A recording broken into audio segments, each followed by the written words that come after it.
오늘 세 번째 계명, 내 이름을 망령되이 일컫지 말라는 계명에 대해서 상고해 봅니다. 영어 단어 중에 name dropper라는 재미있는 단어가 있습니다. 직역하면은 name, 이름을 drop, 떨어뜨리는 사람이라는 뜻입니다. 이름을 떨어뜨리다니 무슨 뜻이지 하시겠지만 모든 사람들이 흔히 하는 행태입니다. 유명한 사람의 이름을 들먹이며 자신을 높이는 사람을 말합니다. 아, 그 사람 내가 군대 있을 때 같이 놀던 사람이야. 뭐 이런 거 있죠. 아, 그 사람 내가 키운 사람인데 요즘 좀 컸다고 거들먹거리네. 이런 식으로 말하는 사람들, 네임 드랍버. 다른 사람의 이름을 거명하거나 자신이 속한 공동체의 명성에 의지하여 자신을 돋보이게 만듭니다. 이 네임 드랍퍼, 그렇게 떨어뜨리면서 이름을 거명하면서 자신을 높이는 사람은 그 상대방의 이름, 거명된 이름을 드랍, 떨어뜨리는 일도 일어납니다. 이러한 일들은 하나님의 이름에서도 나타납니다. 이름이라고 하는 것은 사람이나 사물의 본질을 나타내고 그 존재를 대표하는 것입니다. 그래서 이름을 더럽히지 말라, 그런 얘기들을 많이 합니다. 이 네임 드랍퍼는 그 이름의 본래 목적을 망각하고 오용하는 사람들입니다. 세 번째 계명, 하나님의 이름을 망령되이 일컫지 말라는 계명에는 특별한 단서가 하나 붙어 있습니다. 나 여호와는 나의 이름을 망령되이 일컫는 자를 죄 없다 하지 아니하리라. 하나님의 이름을 망령되이 일컫는 사람은 반드시 벌을 받는다는 뜻입니다. 단서가 붙을 때는 더욱 조심해야 합니다. 십계명을 범하는 것은 모두 다 죄지만 하나님의 이름을 망령되이 일컬었을 때는 더욱 중히 다스리시겠다는 것입니다. 그럼에도 하나님의 이름을 망령되이 일컫는 경우가 많습니다.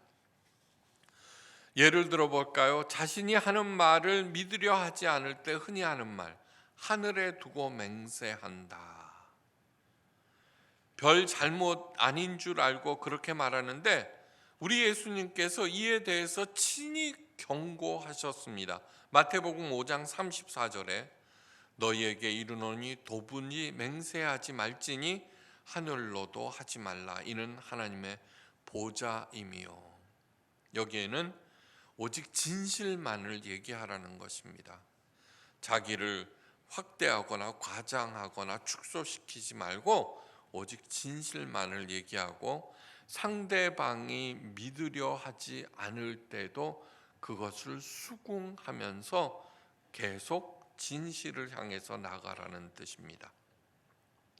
이 죄를 범치 않기 위해서 가장 먼저 해야 할 일은 무엇이냐 하면은 우리 하나님께서 자신의 이름을 주신 그 목적을 분명히 알아야 합니다.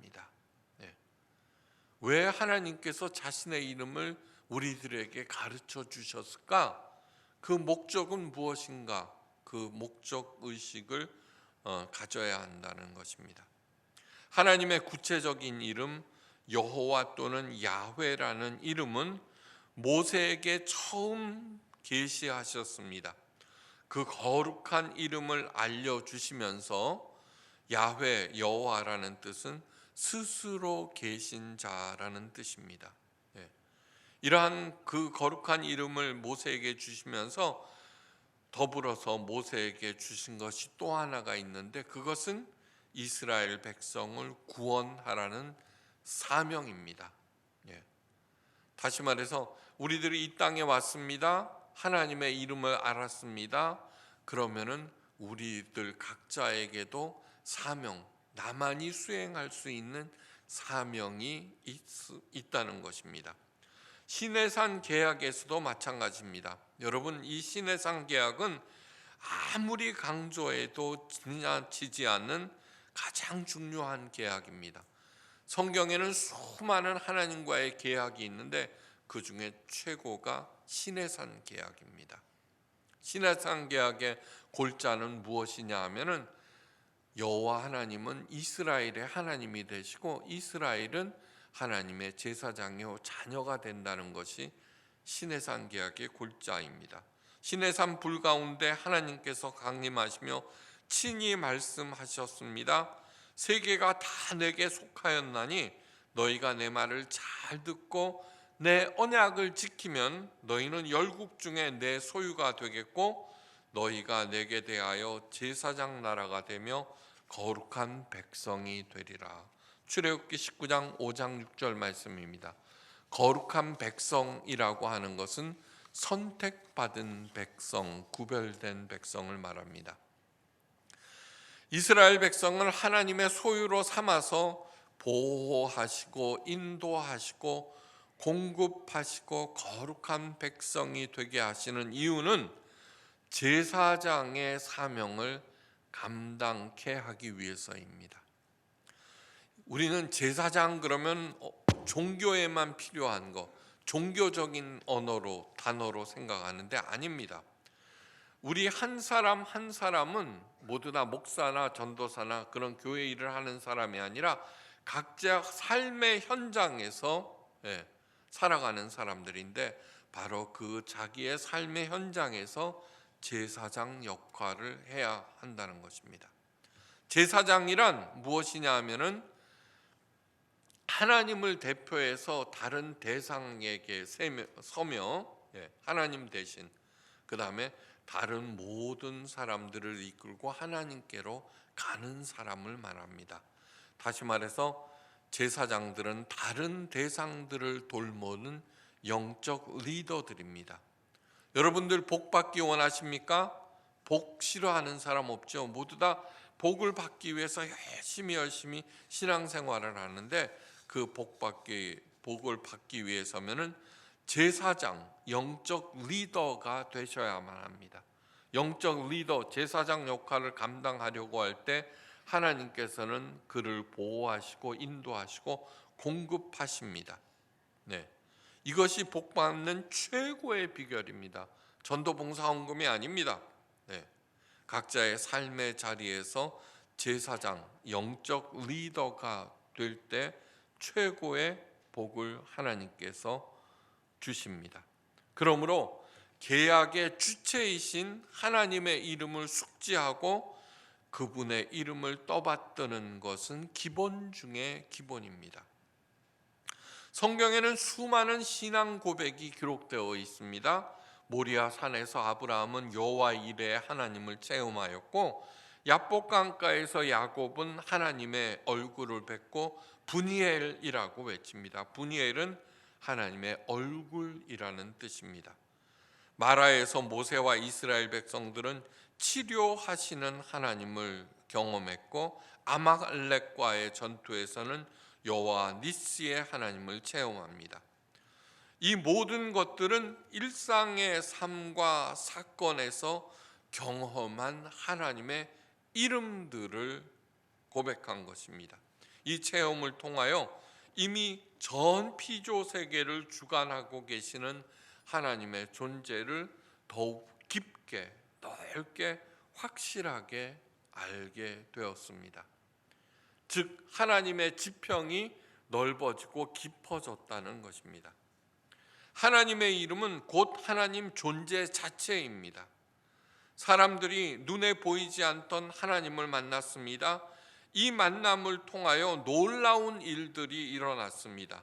그러자 근심 걱정의 노예, 사탄의 노예가 당당한 하나님의 제사장으로 자랑스러운 사랑스러운 하나님의 자녀로 또한 강력한 하나님의 군대로 거듭났습니다. 이새는 자기 아들 다윗 막내 아들을 핫갑이라고 불렀습니다. 핫갑이는 하찮은 벌 볼 일 없는 이라는 뜻입니다. 그런데 그 핫갑이가 하나님의 이름 가운데서 가장 위대한 왕이 되고 예수님도 그 학갑이 다윗을 자신의 조상 다윗의 자손이라고 스스로 얘기할 정도로 당당한 존재가 되었습니다. 그것은 다윗이 언제나 하나님의 이름에 대해서 올바로 반응하였기 때문입니다. 신약에서 예수님의 이름이 처음 계시된 사람은 처녀 마리아였습니다. 구약에서 하나님의 그 거룩한 이름이 처음 계시된 사람은 모세, 마리아에게는 예수님의 이름이 처음 계시되었습니다. 처녀 마리아에게 천사가 나타나서 말합니다. 아들을 낳으리니 이름을 예수라 하라. 이는 그가 자기 백성을 저희 죄에서 구원할 자이심이라. 이어서 말합니다. 이 모든 일에 된 것은 주께서 선지자로 하신 말씀을 이루려 하심이니 보라, 처녀가 잉태하여 아들을 낳을 것이요 그 이름을 임마누엘이라 하리라. 마태복음 1장 21절에서 23절 말씀입니다. 임마누엘이라고 하는 것은 하나님께서 우리와 함께 계시다는 뜻입니다. 네. 임마누엘, 하나님. 내가 하나님과 함께 하고 있습니까? 예. 그러면은 임마누엘, 하나님, 그 이름 안에서 나의 삶이 하나님의 복과 지혜와 능력을 덧입게 됩니다. 임마누엘이라고 하는 이름을 체험했던 사람들이 중요한 고백들을 신약 성경에서 하고 있습니다. 이 세 고백을 이제 설명할 텐데 이것을 마음에 새기셔야 합니다. 너무너무 중요한 고백입니다. 주는 그리스도시요 살아계신 하나님의 아들이시니이다. 예수님의 이름에 대해서 반응한 것입니다. 유명한 베드로의 신앙 고백입니다. 예수님을 누구라 하느냐 하는 질문에 베드로가 그렇게 대답하였습니다. 주는 그리스도시요 살아계신 하나님의 아들입니다. 이 고백을 듣고 예수님께서 너무너무 기뻐하셨습니다. 시몬아, 내가 복이 있도다, 그렇게 말씀하시면서 네가 땅에서 매면은 하늘에서도 매일 것이요 땅에서 풀면 하늘에서도 풀릴 것이다 하면서 천국의 열쇠를 주셨습니다. 네. 두 번째 고백은 주는 그리스도시요 세상에 오시는 하나님의 아들이신 줄을 내가 믿나이다. 요한복음 11장 27절 말씀입니다. 이것은 마르다의 신앙 고백입니다. 동생 나사로가 중한 병에 걸렸습니다. 마르다와 마리아는 예수님을 애타게 기다렸지만 예수님께서는 나사로가 죽은 지 나흘 만에야 오셨습니다. 마르다는 한 걸음에 주께로 달려가서 왜 이제야 오셨느냐고 원망하자 예수님께서 내 오라비는 다시 살리다라고 말씀하십니다. 이어서 예수님께서 너무너무 중요한 구약의 핵심 말씀을 하십니다. 나는 부활이요 생명이니 나를 믿는 자는 죽어도 살겠고 무릇 살아서 나를 믿는 자는 영원히 죽지 아니하리니 이것을 내가 믿느냐. 그러자 이에 대해서 마르다가 그렇게 고백한 것입니다. 주는 그리스도시요 세상에 오시는 하나님의 아들이신 줄을 내가 믿나이다. 세 번째, 나의 주시며 나의 하나님이시니이다. 이 고백을 통해서 그냥 예수님이 하나님의 반열이라고 하는 것이 드러납니다. 앞에 두 신앙 고백은 하나님의 아들이라고 했는데 나의 주시며 나의 하나님이십니다. 요한복음 20장 28절 말씀으로서 이것은 도마의 신앙 고백입니다. 주님께서 부활하셔서 제자들에게 나타나셨는데 그 자리에 도마가 없었습니다. 도마는 예수님의 부활이 도무지 믿어지지 않았습니다. 내가 그의 손에 못자국을 보며 내 손가락을 그 못자국에 넣으며 내 손을 그 옆구리에 넣어보지 않고는 믿지 아니하겠노라고 단언합니다. 그런데 8일이 지난 후 부활하신 예수님께서 다시 나타나셨습니다. 그리고 도마에게 이렇게 말씀하십니다. 내 손가락을 이리 내밀어 내 손을 뻗어 내 손을 내밀어 내 옆구리에 넣어보라. 그리하고 믿음이 없는 자가 되지 말고 믿는 자가 되거라. 요한복음 20장 27절 말씀입니다. 부활하신 주님을 자신의 눈으로 확인한 도마는 감격하여서 나의 주시며 나의 하나님이십니다. 네. 삼위일체 하나님이라고 하는 것을 확인하는 것입니다. 이 세 신앙 고백은 삼위일체 하나님에 대한 반응들입니다. 하나님께서는 베드로와 마르다와 도마의 신앙 고백 위에 튼튼하고 높게 하나님 나라를 세우셨습니다. 나의 삶도 나의 인생도 이 신앙 고백 위에 세우셔서 하나님의 만복을 누리고 베푸시기를 간절히 바랍니다. 네, 너무너무 중요합니다. 이 모두 다 하나님 이름에 대해서 반응한 것이고 그 하나님 이름 앞에 자신을 낮춘 것입니다. 네. 너희는 온 천하에 다니며 만인에게 복음을 전파하라. 믿고 세례를 받은 사람은 구원을 얻을 것이요 믿지 아니하는 사람은 정죄를 받으리라. 믿는 자에게는 이런 표적이 따르리니 곧 저희가 내 이름으로 귀신을 쫓아내며 새 방언을 말하며 뱀을 집으며 무슨 독을 마실지라도 해를 받지 아니하며 병든 사람에게 손을 얹은즉 나으리라. 마가복음 16장 15절에서 18절 예수님께서 친히 말씀하신 마지막 사명 The Great Mission에 관한 얘기입니다. 귀신을 내어 쫓는 권세와 새 방언의 은사와 그 어떤 위험으로부터의 보호하심과 새 생명의 능력은 제사장 역할을 수행하기 위한 것입니다. 이 모든 복들은 삼위일체 하나님의 이름을 통해서 허락됩니다. 그만큼 하나님의 이름 자체, 그것이 가장 중요한 것입니다. 요약하자면 첫째, 하나님의 이름을 통하여서 하나님과의 인격적인 만남이 이루어집니다. 둘째, 그 만남을 통하여서 하나님의 구원 계획과 구체적인 사명을 깨닫게 됩니다. 하나님의 이름 앞에서 내가 왜 이 땅에 오게 되었는가? 하나님께서 나만이 수행할 수 있는 일들이 무엇인지 알게 됩니다. 셋째, 하나님 나라 건설을 위한 모든 것을 하나님의 이름을 통하여 얻게 됩니다. 나만이 수행할 수 있는 하나님의 사명, 그것을 인식하고 시작할 때 하나님께서는 인도하시고 보호하시고 풍성하게 공급하십니다. 네. 넷째, 하나님의 이름으로 그러한 성도들이 하나님 나라를 건설하고 확장해 나갑니다.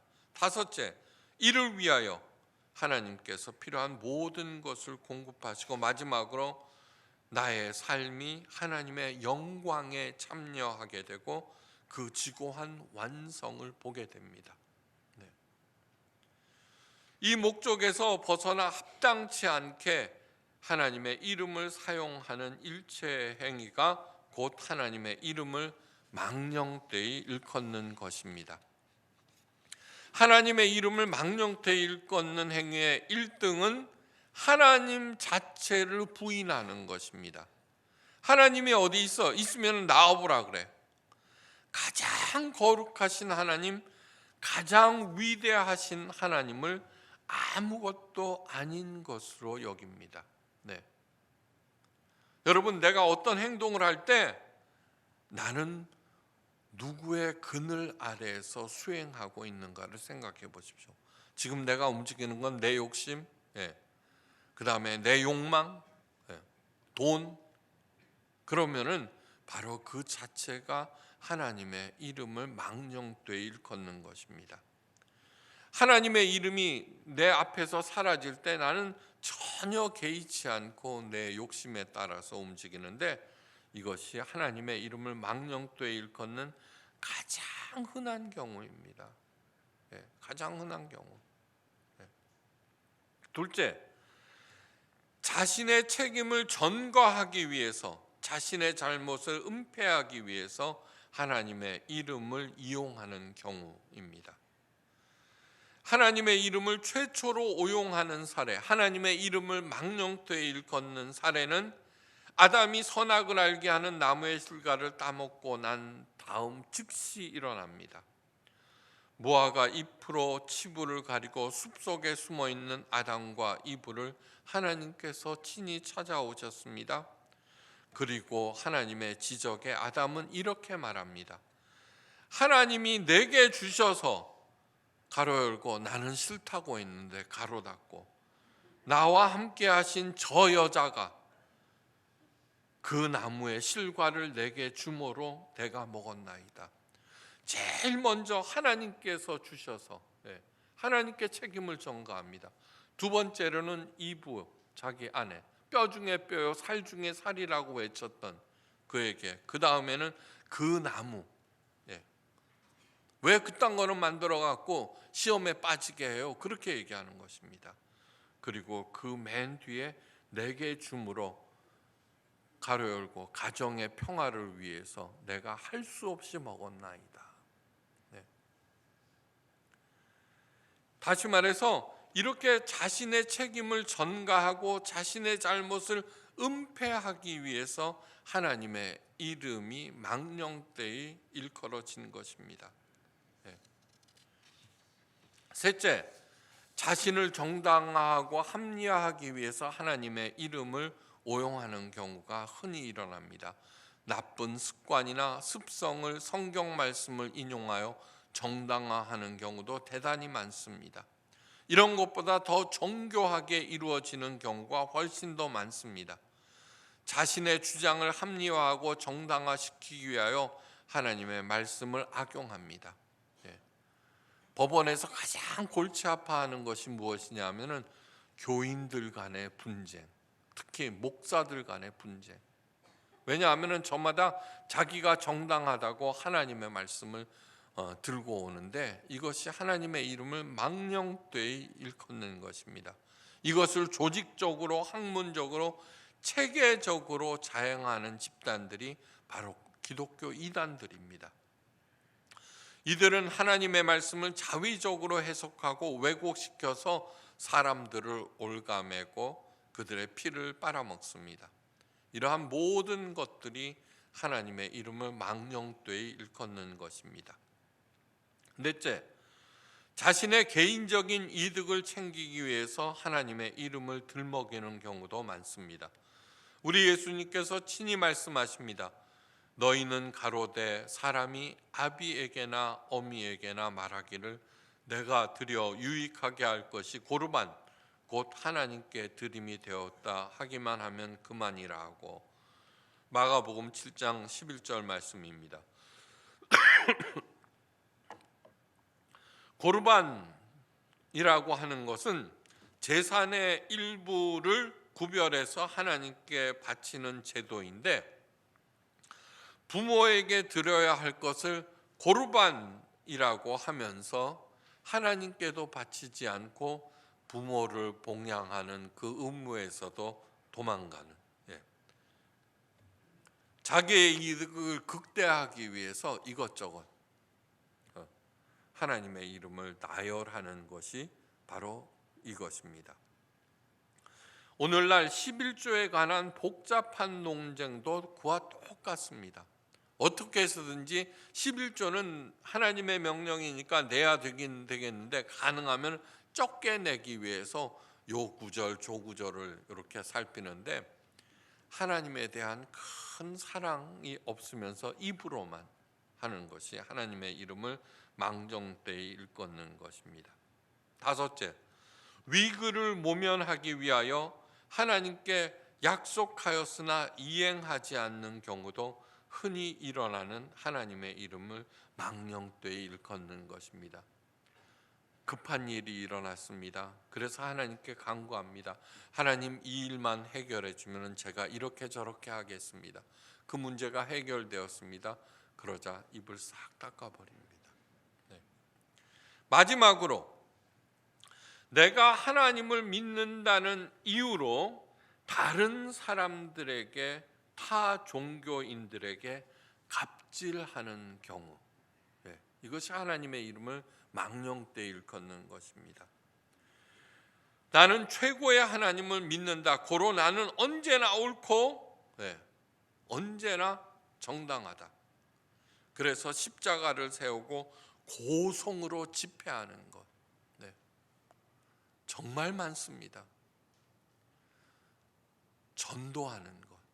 사람들, 여러분, 내가 그리스도인임에도 불구하고 그렇게 하는 거 보면 눈살 찌푸려지죠, 그죠?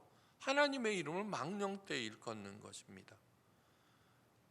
여러분, 예수님께서는 하나님의 아들로서 하나님과 동일한 능력을 가졌지만 절대로 그것을 자신을 위해서, 자신의 정당성을 위해서 사용하신 적이 없습니다. 한 번도 큰 소리를 내신 적이 없습니다. 또한 다른 종교 시설에서 농성하고 그 시설들을 파괴하는 일들을 다른 종교에서 기독교에 대해서는 하지 않는데, 기독교는 다른 종교에 대해서 그런 일들을 자행하고 있습니다. 하나님의 이름을 망령되이 일컫는 것입니다. 그리스도인들이나 교회가 욕먹는 일은 하나님의 이름에 먹칠하는 것입니다. 나도 모르는 사이에 하나님의 이름을 망령되이 일컫는 것, 이 모든 하나님의 이름을 망령되이 일컫는 일은 하나님께서 친히 말씀하십니다. 죄 없다 아니하리라. 죄 없다 아니하리라. 즉 반드시 벌을 주시겠다는 것입니다. 너무너무 당연한 일입니다. Yes, I believe in God. 그래, 나는 하나님을 믿어 라는 뜻입니다. 이 말은 17살 소녀 캐시 버넬이 자신을 겨누는 총구 앞에서 당당하게 외친 말입니다. 미국 콜로라도주 덴버시에 있는 한 고등학교에서 두 남학생이 다른 학생들을 향해 총을 난사한 사건이 일어납니다. 총을 든 남학생이 캐시 버넬에게 총을 겨누며 묻습니다. 너 하나님을 믿어? 버넬은 그를 똑바로 쳐다보면서 말합니다. 그래, 나는 하나님을 믿어. Yes, I believe in God. 그러나 그 남학생은 소리칩니다. 하나님은 없어. 그때도 버넬은 또렷한 목소리로 말합니다. 아니야, 하나님은 살아계셔. 너도 그분을 믿어야만 해.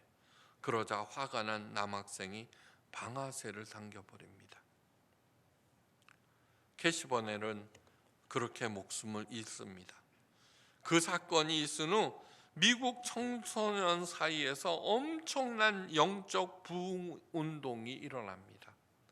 10대들은 너도 나도 Yes, I believe in God라는 문구가 새겨진 티셔츠를 입고 다니고 기도가 영적 부흥 운동을 바로 그 말 한마디로 촉발시킨 것입니다. 캐시 버넬은 하나님의 이름을 자신의 목숨과 바꿨습니다. 누구보다도 하나님의 이름을 거룩하게 일컬은 것입니다. 교회는 예수님의 피값으로 세워졌고 우리의 죄는 예수님의 십자가 공로로 없어졌습니다. 이 말씀을 절대로 상투적으로 들어서는 안 됩니다. 그리스도인이란 뜻은 예수 그리스도께 속한 사람들이라는 뜻입니다. 신해상 계약을 통해서 이스라엘 백성을 하나님의 소유로 삼으시겠다고 말씀하셨습니다. 마찬가지로 우리가 예수 그리스도의 십자가 공로를 믿고 그분의 제자가 되었다면 우리들은 그리스도의 소유라고 하는 것입니다. 교회는 당연히, 성도는 당연히 삼위일체 하나님의 이름을 지키고 그 이름을 자랑스럽게 높일 책임이 있습니다. 드랍시키는 것이 아니라 높게 만드셔야 됩니다. 하나님의 존귀한 이름을 내게 가르쳐 주신 것 자체가 은혜 중에 은혜입니다. 그 귀한 이름을 소중하게 여길 때마다 하나님의 지혜와 능력이 내게 임하고 내게 일어난 그 어떤 고난과 역경도 합력하여서 선이 이루어집니다. 그것이 하나님의 이름의 능력입니다. 이 하나님의 만복을 누리고 베푸는 저와 여러분들이 되시기를 주님의 이름으로 간절히 축원합니다. 기도하십니다. 여호와, 그 거룩하신 이름을 내게 알려주심을 너무너무 감사합니다. 그리고 이 땅에 보내셨습니다. 내가 왜 이 땅에 태어났을까? 그 이름 아래에서 각자에게 주어진 고유의 사명을 깨달아 알게 하시고 이제 그 사명을 차근차근 감당할 때 인도하시고 보호하시고 풍성하게 공급하여서 자랑스러운 하나님의 제사장, 사랑스러운 하나님의 제자들이 되게 하옵소서. 열심히 행할 때 예수 그리스도의 이름을 통하여 주어지는 지혜와 능력으로 무슨 일을 하든 30배, 60배, 100배의 결실을 맺어 베풀고도 남음이 있게 하옵소서. 머리 숙여 감사드리며 모든 말씀 우리 주 예수 그리스도의 이름으로 간절히 기도하옵나이다. 아멘.